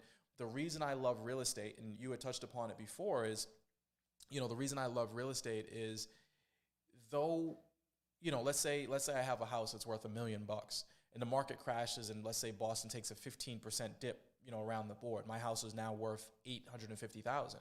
But the beauty of rental real estate is my rents probably haven't gone down. I mean, I've never experienced a period in my time in 14 years where rents have decreased, or your landlord comes back to you, and somebody call in or whatever. If somebody's had their landlord come back to them and say, hey, you know what, we're doing a little poorly right now. The economy's doing, I'm going to reduce your rent by $500. So if that's the case, and if rents are still the same, I'm still paying my mortgage. I'm still paying my taxes, my insurance is still getting paid. I'm still putting money in my pocket at the end of the day. It's a beautiful thing. If you're just invested in the stock market, you literally just lost $150,000 in wealth. If you were invested in real estate, you lost $150,000 in wealth, but you're still able to continue to pay those bills, continue to hold on to that property, and you start looking for other opportunities. The house that was worth $1 million is now selling for $850,000. Come up. Maybe you should start like looking at come up. Right, exactly. Looking for opportunities. So, like I said, I mean, I'm a person. If you're a new buyer in this market, I'm not saying. And again, I hear a lot of people say this. I'm going to wait for the crash. I mean, we've been saying that since 2017, right? It's 3 years later and prices have only gone up. We may be saying that for another couple of years. Who you don't really know. So I would encourage people to buy intelligently, buy things that make sense. Don't buy because, there's a lot of investors out there that go, hey, I'm gonna buy a condo and my mortgage payment is gonna be $2,000. And I know that I can get $2,000 in rent, so I'm breaking even. It's not a good investment. That's just speculation. But if you can buy a multifamily and the multifamily shows you if you can, your mortgage and taxes, insurance are going to be $5,000, and the building is going to spit off $7,000 in cash. Well, you're putting $2,000 in your pocket every month. That's a good situation, regardless of what you think the economy is going to do or where we're going. I would invest in that property today and don't worry about the market. So I have a selfish question. How do you feel about Fall River and New Bedford? I'm not a huge fan because the economics there. What is going to change Fall River to drive more people there? That commuter rail. Is there a commuter rail? Then that's something that I'm not aware of. And that, again, this is where... But we've been waiting for the market to crash. We've been waiting for the commuter rail for 5 years. Fall River, New Bedford hasn't seen it yet. So that's something that, and here, I'm going to go tell you a little side note. This is where when people start to invest, and this is one of the reasons, I was out in Lowell. I was out in Worcester. I did some things in Providence. I pulled back on all of it because I didn't understand my markets. I understand right now everything I own is Dorchester, Roxbury, Mattapan. And the reason I do that is because I know it inside out. I know you can tell me right now a 3-family on Adams Street in Dorchester, and it's 3,000 square feet, and it's got 3 bedrooms in it, a piece, and it's in fair condition. I can tell you it'll sell for $1.3 million. I don't even need to see it, right? That's how well I know my market. I've been on every street in Dorchester. I've been on most streets in Roxbury, and I've been on pretty much every street in Mattapan. That's why I kind of pulled my portfolio back and I kind of focused myself. So I know when there's opportunity. When, like you said, when the markets crash, I get calls every day. Hey, come look at this 3-family over on Interville. Asking $750 for it. I'm good. I don't need to see it. I don't need to see. I know Interville Street. I was on Interville Street yesterday. I was on Interville Street the day before. That's too close to market value. I'm gonna let somebody else take that. I want the one call me when it's $550 or it's $600. How do you feel about, okay, so I don't mean to cut you off. Yeah, go ahead. So you mentioned Interville. For those who don't know Boston, that's like Martin Luther King Jr. Boulevard in any. Basically, any Martin Luther. So how do you, do streets matter to you? I used to care. I don't even care anymore. Well, you don't have to live there either. I used to care. No, I used to have a philosophy, and for those of you that live in Dorchester, know Dorchester, you're going to be mad at me when I say this, but I didn't cross Washington Street. I used to invest Dorchester Ave back to or Washington Street back to the water. I didn't even cross Washington Street because that was foreign to me. I grew up in Upham's Corner, so I grew up in 02125 down Dudley. I'm familiar with Dudley. I'm familiar with that end of Roxbury. I went to the Dearborn Middle School. I know that section of but Washington Street back up to Blue Hill Ave was foreign to me. Now, I'm an adult now. I don't care. I don't care. If it makes sense and it's in the city of Boston, it doesn't matter. Interville, in my opinion, is probably, like you said, it's MLK in most cities. It's probably I hate to say this because I know somebody will call it like I live on Interville Street. I was raised and born on. It was probably the worst street in the city for me right now in terms of those gangs and everything else. But I have something under contract right now on Interville. And there's been a lot of development in those blocks. I used to not mess with Quincy Street either, and look how much that's changed. You drive down Quincy Street right now, it's crazy. It's insane. Absolutely crazy. I own property on Walk Hill, Upham's Corner, Ronan Park. And, I think there was a shooting in Ronan Park. 3 days after I bought a property, and like I said, I mean, it's just the kind of the way the city is. But now I really don't care because there's opportunity. All these neighborhoods are improving. They're changing. Gentrification. Again, I know that word was going to come up eventually during this conversation, right? I know a lot of people are against it, but I look at gentrification, and again, this is where, some people might be upset, but this is these are facts. These are facts, right? I look at gentrification like global warming.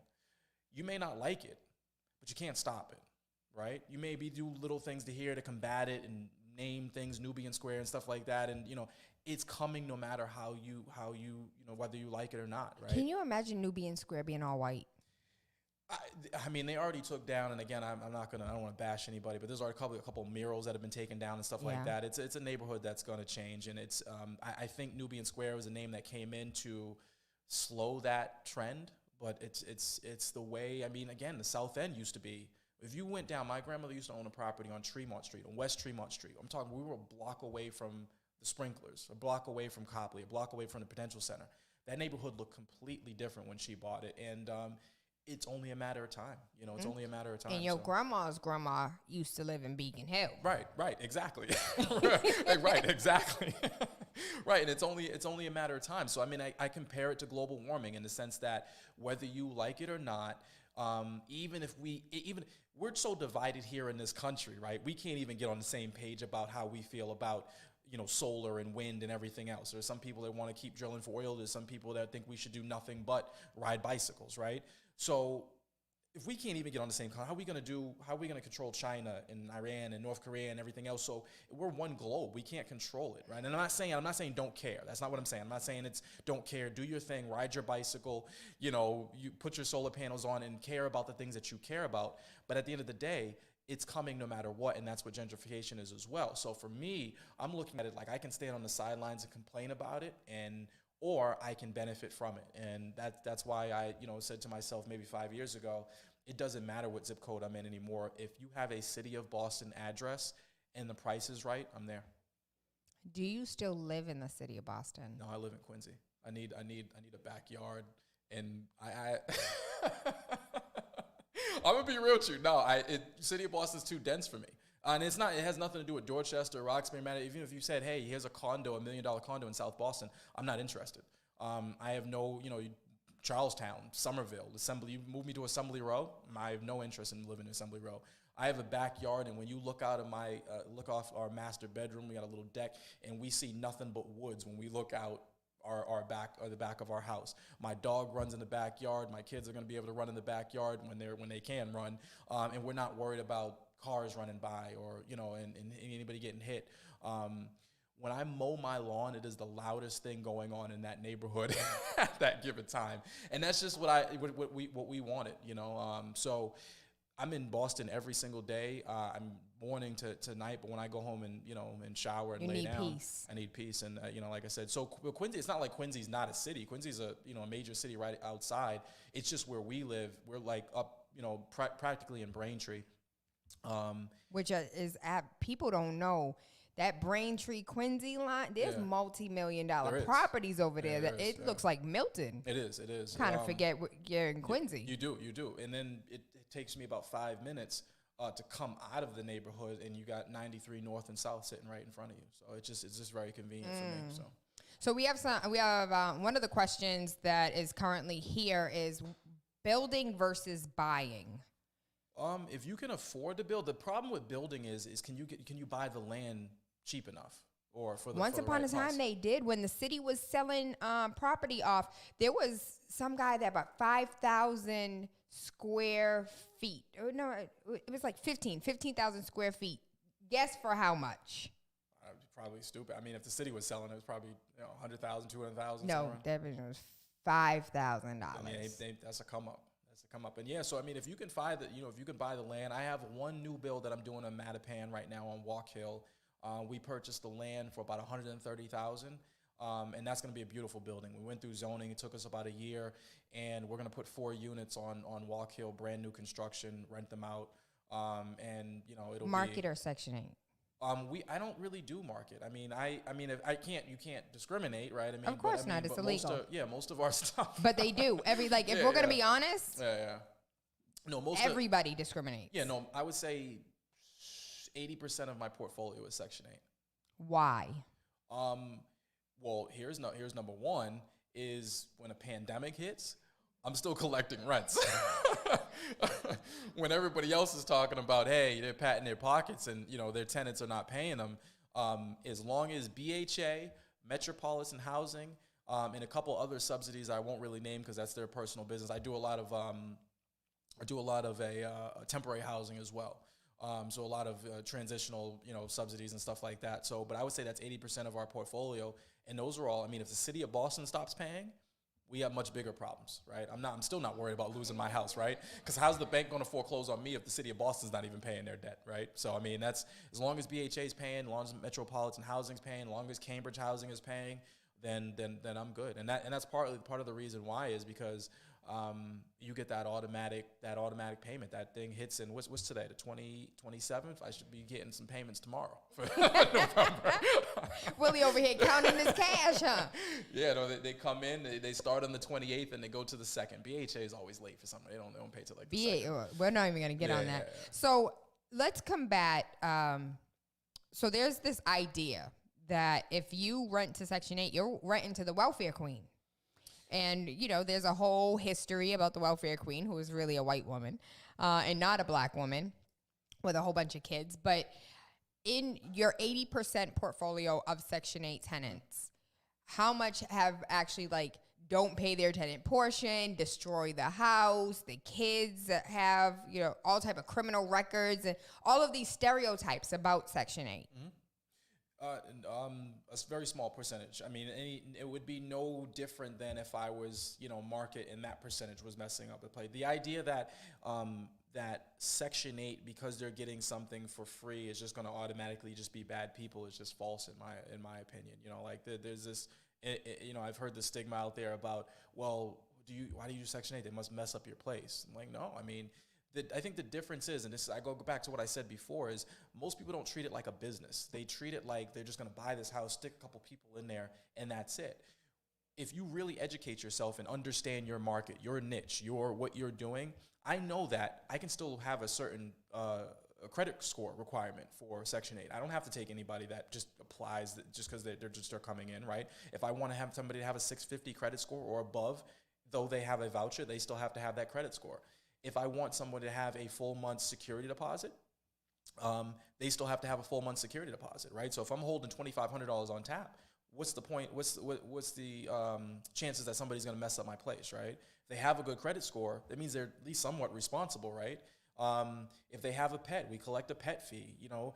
And then Section 8 doesn't pay for everything, right? Section 8, sometimes they pay 100% of the rent. Most of the time they're paying 75 to 80%.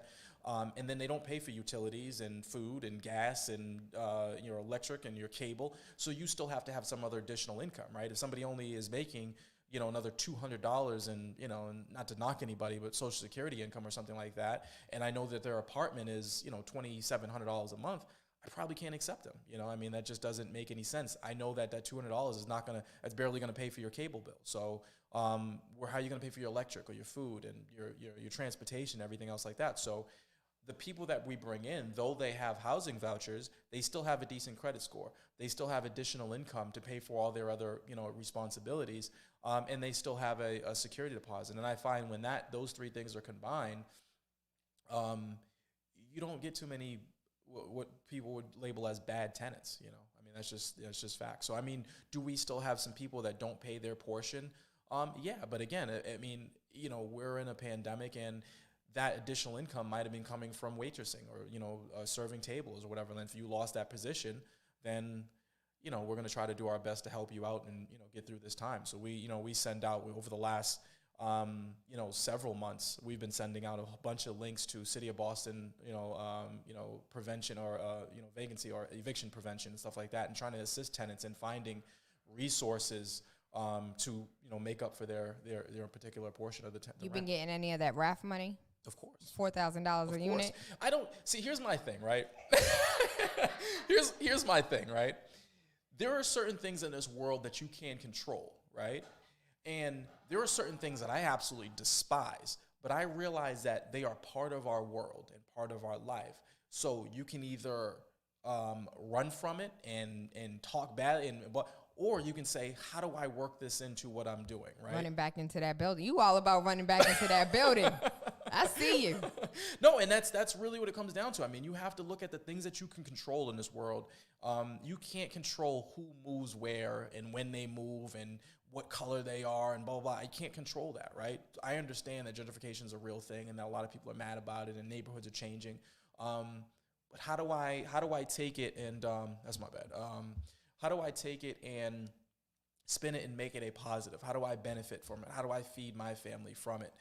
Because again, I can't stop it at the end of the day. You know? How does one who cannot stand gentrification embrace it to their benefit? If you can't stand the idea of gentrification, I mean, you can move to Atlanta. No, I mean, no. Do you do business in Georgia? My grandmother's from Macon, Georgia, so that is the plan at someday to go back. I have family down in, is it Althea? I think it's Althea.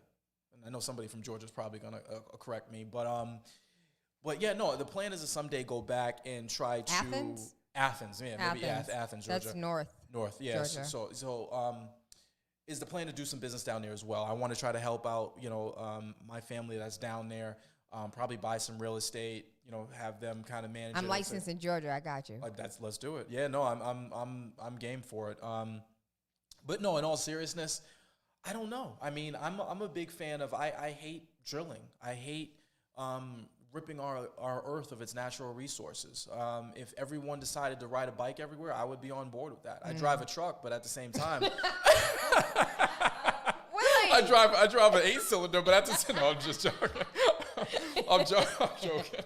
I mean, again, I have to. I'm not going to be the only guy in '93 with a bicycle, but but if everybody decided collectively, let's do that. Like I said, I would be for it. And I've had this argument with my conservative friends on a regular basis. It's just kind of like, So yeah, no, I'm all for pushing the government to help people with responsible energy sources or clean energy sources and stuff like that. But I realize that it takes a good majority, not 52% or whatever, whoever's voting in this election. It takes a good majority to really have have change for things. So I guess my point is I really don't know. I mean, like I said, at some point you're gonna have to realize that it's real, and whether you continue to fight against it, I mean, is your choice. I mean, I always believe, regardless of whether I believe in it or not, if you believe in something, you should continue to fight for it.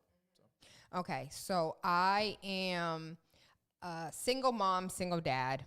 I make $35,000 a year. I want to be a homeowner. Household or collectively? I'm a single mom Oh, or a single dad. Or a single dad. It's Gotcha. It's just me. Yep. I don't get child support, don't get Social Security for the children, but I do, like, my little $35,000. I want to do something with it. What can I do? If you are making $35,000, you're a single mom, and you want to start putting something together, for your future. There are programs like NACA out there that 100%, do 100% financing. If down payments are, trouble to find, you can, 35,000 in the city of Boston. That's a tough one. Okay,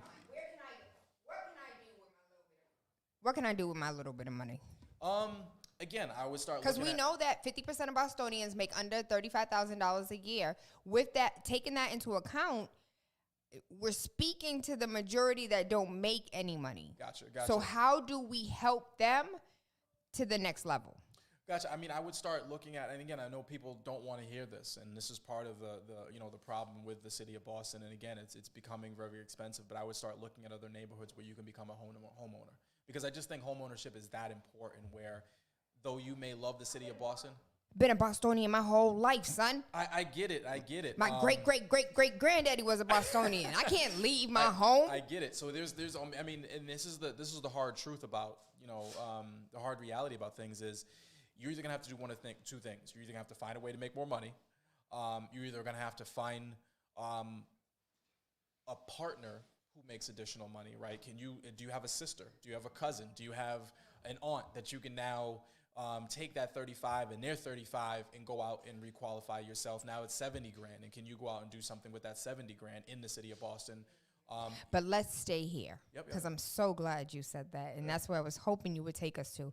So Kwanzaa principle, collective economics. Yep. That's something that people like us, that look like us, aren't doing right now. Mm-hmm. As far as business is concerned, why should I be focused on trying to work with my brother, trying to work with my sister. My mother has horrible credit. My sister has horrible credit. Can it improve? Sure, it can. But why is it important for us to do these things as far as group, collective, economics? Yeah, I mean, you have to be in a position, like I said, you have to help one another, and that's really what it comes down to. I mean, you have to be able to push each other up. You know, if you're trying to do everything on your own, it is very difficult. I get together, and people think that this is, you know, something that just, you know, if you're making 35, no, I'm still doing it every day, you know, in my career. I don't know everything. Most of my success or my wealth has been built on the backs of my relationships, people that I know. I told you I bought that first one with my wife. You know, she wasn't my wife at the time. And even if we didn't get married, would I have been pissed off? No, we would have still bought that house because she would have been a friend or somebody else that I would have still owned property with. I'm going to take a quick side note. People always, you know, and I'll come back to it. But, you know, a friend of mine, he was always asking me, and I've actually been asked this a couple different times, so I don't want to call anybody out. You know, they were like, well, I get what you was doing, you know, with you and your girl, but I don't know if I'm going to be with my girl long term, whatever. And I was like, look, would you rather be in court fighting over something, or would you rather be 10 years from now with nothing to fight over, right? So, I mean, let's say we bought that property in 2012, and let's say it didn't work out. Let's say we get divorced tomorrow. In 2020, that property's worth $900,000. That's $500,000 in equity that we can now go to court and fight over. And I'd rather be doing that than to say, I'm glad I never bought that property back in 2012 because we never even made it. So people start to fear too much about, you know, relationships and how do I do this? And I don't really get along with her, and I don't really get along with him. Y'all gonna be splitting a baby anyway, so why? Right, exactly. That's what I'm saying. So, you know, so it's just, you know, I'm all for partnerships. I have tons of partnerships. I'm trying to, anybody who knows me or really knows me understands exactly that I'm trying, like I said, I'm willing to help anybody, you know. So find people who also collectively want to move forward and want to do something with themselves, you know, as a group. But, you know, one of the things that I can tell you is, let's say you have good credit, you know, and your credit, but you don't have the income, and somebody else has the income, but their credit's not good. Or you have the savings, but you don't have the you know, the credit to get the loan. Somebody else doesn't have the savings, but they have good credit. You have to be able to trust one another and work for the greater good. I know the answer, but is that even possible? Can I have, you got all the money, but your credit's horrible, and I got all the credit? We could buy together? Yeah, I mean, if you trust that person, you have, and that's where the trust comes in, right? If I have $15,000, but I got horrible credit, and you have great credit score, but you can't save money, or you, like I said, your expenses, can I gift you that $15,000, put it into your bank account, or put it into a bank account collectively with us for 60 days, let it be seasoned, you know, the bank, and now you have the $15,000 or $20,000, whatever it is, plus the good credit? Absolutely. And then once you close on that property, you still throw my name on the deed and we run it together. And if you really want to be a business, treat it business-like, you can throw it into an LLC. An LLC you can set up in 20 minutes online, get a separate tax ID really easily. Cost you about $500, and now we put an LLC together. We put, you know, W&T, you know, Real Estate Holdings LLC, you know, and we just say, hey, you're going to be, you know, the property manager. I'm going to do the books. I'm going to do the accounting, and we just work it out and run it like a business. And that's why I do it most of my stuff. So, have you gone into any business partnerships with any family members? That's it. I have, and they didn't work, but that doesn't mean that I wouldn't do it again. Have been pushing my family since day one, since I was 23, to get into business. And though I'm the oldest, so my brothers were all younger than me. I think they were 21 and 19 at the time. They may not have been mentally enough or mature enough to see the opportunities that were there. Is that changing now? Absolutely. My youngest brother is like, I'm starting to see it. You know what I'm saying? I'm seeing it, and I'm happy that he is, because it took him 14 years. I'm a little listen, discouraged for him. Listen. So everybody works at their own pace. You know, and you know, he's starting to see it, and you know, but no, I wouldn't say that. He bought a couple hot places. I think he's starting to see the benefits of collective and group economics, or us working together. You know, I mean, he's owned a couple places over the years, I would say over the last 5 years, but he's now starting to see, well, I only have $20,000 or $20,000, $30,000, or $30,000. I can't do this by myself, but I would rather own 20% of something than 100% of nothing. And that's pretty much what it comes down to. So it takes a little while for people to kick in and kind of realize that. So the family thing, yeah, you have to have the hard conversations right from the beginning. When everyone goes out on these business ventures or these real estate ventures, they try to, we're gonna kill it. We're gonna make this money and we're gonna be millionaires and blah, blah. Sit down, have a lunch, and have hard conversations. What if my brother dies? What happens to his portion of this real estate holdings, right? What if my brother says, I don't want to be in Boston anymore, I want to move to California? What happens to his position, or what does he do in terms of, or his responsibilities? Who do those go to? What happens if he gets sick and now, or and can't hold up his responsibilities? So have those hard conversations. What if somebody says, what if we have an overage? What if we have 2 tenants move out and now we have $5,000 shortage? Who comes up with that money? Think about all the things that can go wrong. Put an agreement in place. And when you do that, you kind of minimize the stress on the other end, because you already have something that's written. You signed it, they signed it. Even if it's with your family members, it doesn't matter. Treat it like a business. At the end of the day, I love you and you love me. That's great, but let's put this on paper and make sure that we're on the same page as we move forward. So would it be in the best interest, working with a family member, to go ahead and just throw it in an LLC first and foremost? It may be. Yeah, it may be. I know some people. I got a couple of brothers that are clients of mine, and they've been doing it well. And they're in their early 20s, and they went straight to LLCs on most of their stuff, just because they wanted to keep it professional, wanted an operating agreement in place. And I know this sounds intimidating for a lot of people, especially if you're not a homeowner. Now you're talking about LLCs and different business entities and stuff like that, but it's not as complex as it seems. I mean, like I said, you can go online, set it up within 20 minutes, get yourself a tax ID, go down to your local bank, open up a business checking account, and from there you're a business owner. Costs you about $500. He just made it sound so easy, huh? It is. I mean, I've done quite a few of them, and like I said, you answer a couple of questions, but it's not difficult at all. So we've covered a lot, and this was supposed to be an hour show, and it ended up being an hour and a half. But I didn't want to let you go, though. No, it's cool. My phone's blowing up. A couple of tenants have already. You talked about have you ever wanted to get out of the business? I'm like, yeah, I'm looking at my phone right now. Now's one of those times. Thinking about selling all this stuff. Don't call me anymore. I don't even own the building anymore. So, but no, I mean, I would say one of the things that you didn't ask me about that I think is important in this business is learning how to leverage. Learning how to leverage other people's skills, and that's one of the things that or money, or systems, or tools, or whatever it may be. Learning as much as you can about leverage. One of the most powerful things that I've done, and it's taken me 14 years to become a multimillionaire. But what most people don't understand is from here it just balloons, right? It's just gonna. And the reason that is because I'm learning how to delegate and trust other people, right? I'm not the guy, fixing the heating system anymore, or going out and looking at the leaky sink, or, as of this morning, I handle a bunch of my property management stuff over to a new virtual assistant, maintenance calls, and, just all the stuff that you don't necessarily want to do. If you can process it, put it together, and create a system and hand it off to somebody else, that is a very powerful thing. Are you a control freak? I am. Yeah, I am. But I'm trying to. That's why it's taken me so long to kind of get to this point where I'm handing it off to somebody else, because I understand how powerful it is. If I can focus on the high dollar values, I'm a big believer in putting people in their highest and best use. And my highest and best use is not taking the calls that I'm taking while I'm on this call with you.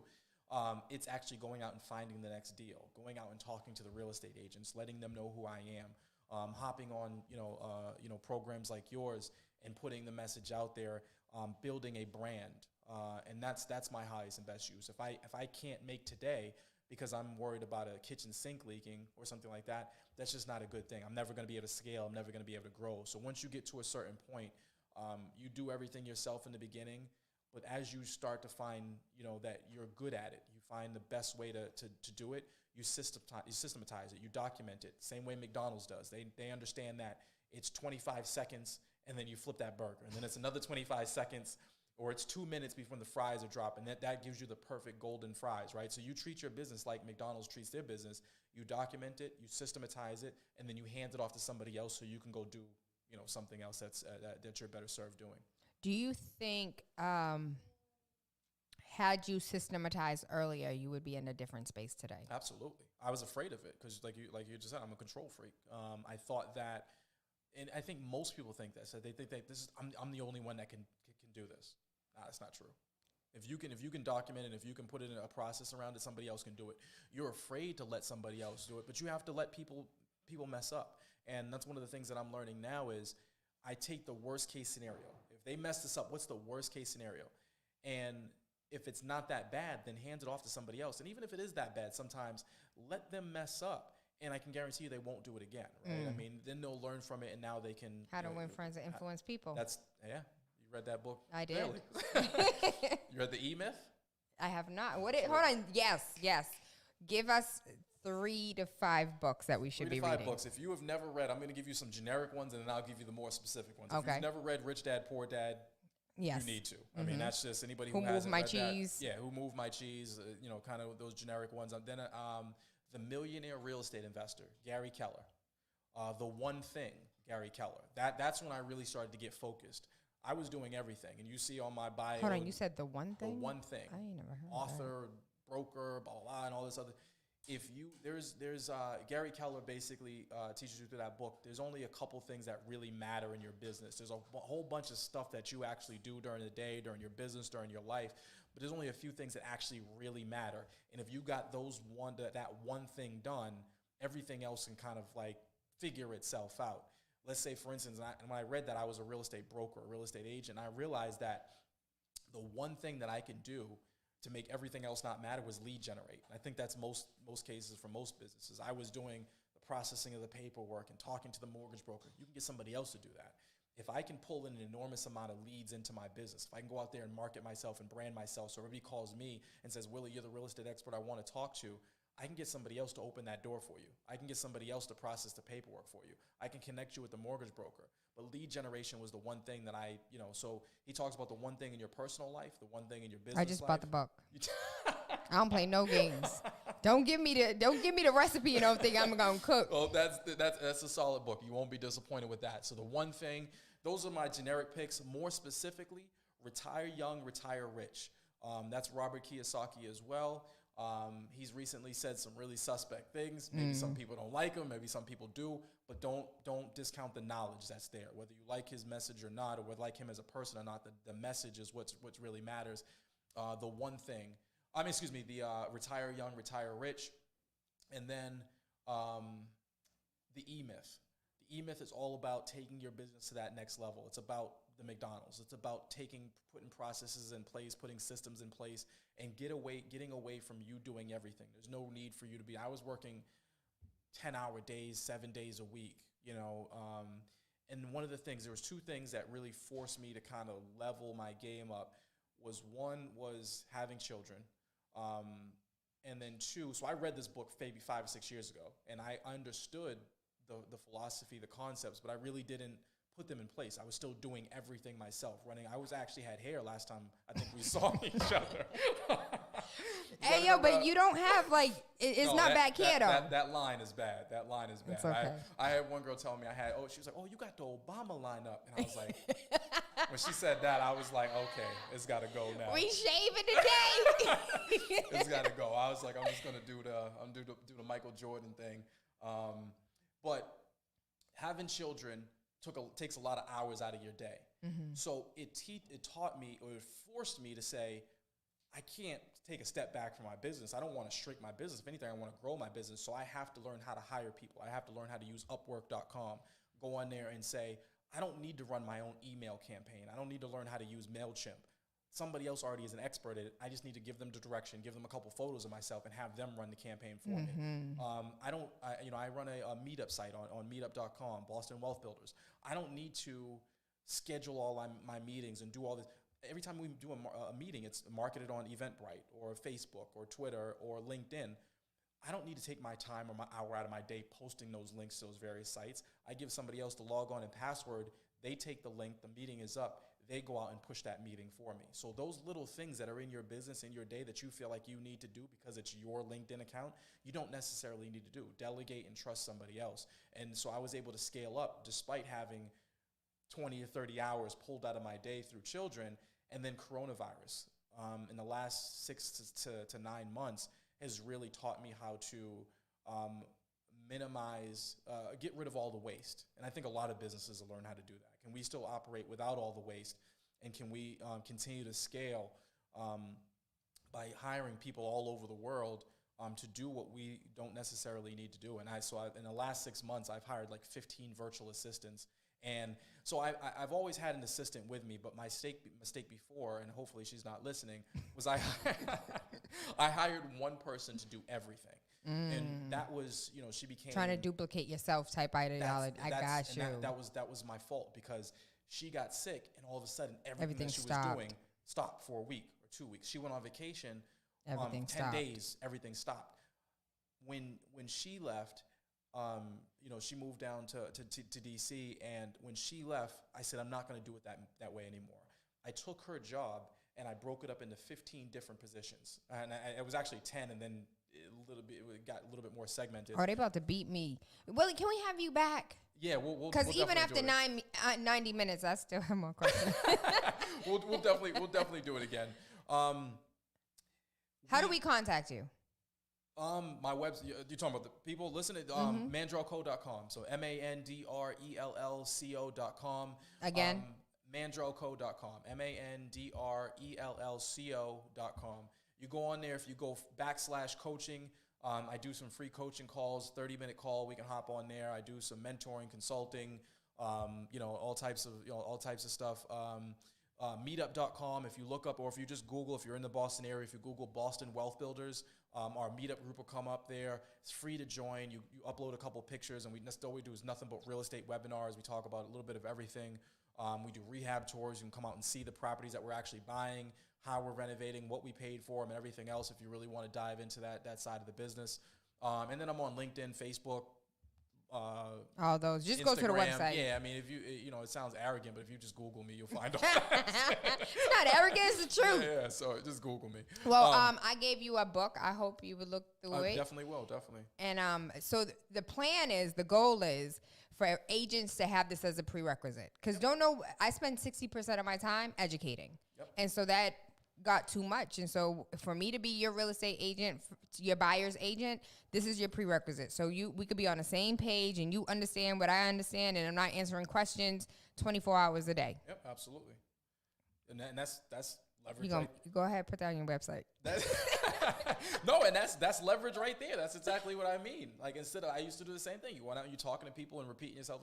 How do you hand them something to say, read this? And then come talk to me. That way you have a basis of understanding. That's leverage. So look at that. I'm learning from Willie, and he's not even officially signed on the dotted line as my as my coach yet. I am Tayla Andre. Waking up with Tayla Andre has absolutely nothing to do with the time of day we link up, but about waking up your third eye with unorthodox conversations leading to universal consciousness. Everything Tayla Andre, TaylaAndre. Make sure you grab the book, the t-shirts, and we got some special stuff coming out for you at the top of the year. I am Tayla Andre. I thank you. I love you. I appreciate you, and I hope you have an amazing day. Mwah.